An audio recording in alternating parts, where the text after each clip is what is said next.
കർണാടകയിൽ വനിതാ മന്ത്രി ലക്ഷ്മി ഹെബ്ബാൾക്കറെ അപമാനിച്ച സംഭവത്തിൽ BJP. MLC C.T. Ravi police കസ്റ്റഡിയിൽ. ലക്ഷ്മി ഹെബ്ബാൾക്കറുടെ പരാതിയിലാണ് പോലീസിന്റെ നടപടി. നേരത്തെ മന്ത്രിയെ അപമാനിച്ചെന്നാരോപിച്ച് കോൺഗ്രസ് പ്രവർത്തകർ C.T. രവിയെ നിയമസഭയിൽ കയറി മർദ്ദിക്കാൻ ശ്രമിച്ചിരുന്നു.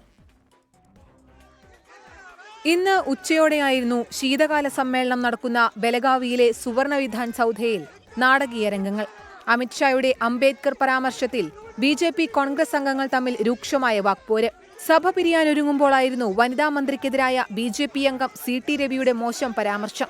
പിന്നാലെ ലക്ഷ്മി ഹെബ്ബാൾക്കർ പോലീസിനും നിയമസഭാ കൗൺസിൽ സെക്രട്ടറിക്കും പരാതി നൽകി. ഇതിനിടെ മന്ത്രിയെ അപമാനിച്ചതിൽ പ്രതിഷേധിച്ച് കോൺഗ്രസ് പ്രവർത്തകർ നിയമസഭാ മന്ദിരത്തിൽ കയറി C.T. രവിയെ മർദ്ദിക്കാൻ ശ്രമിച്ചു.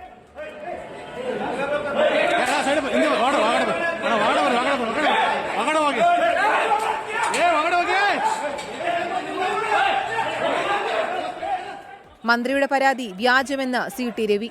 वो झूठा आरोप करना कांग्रेसियों का आदत है. अमित शाह जी के ऊपर भी झूठा आरोप किया है, मेरे ऊपर भी झूठा आरोप कर रहा है. പിന്നാലെ C.T. രവിയെ പോലീസ് കസ്റ്റഡിയിലെടുത്തു. ഭാരതീയ ന്യായ സംഹിത 75-79 വകുപ്പുകൾ ചുമത്തിയാണ് കേസ് രജിസ്റ്റർ ചെയ്തിരിക്കുന്നത്. 24 ചെന്നൈ.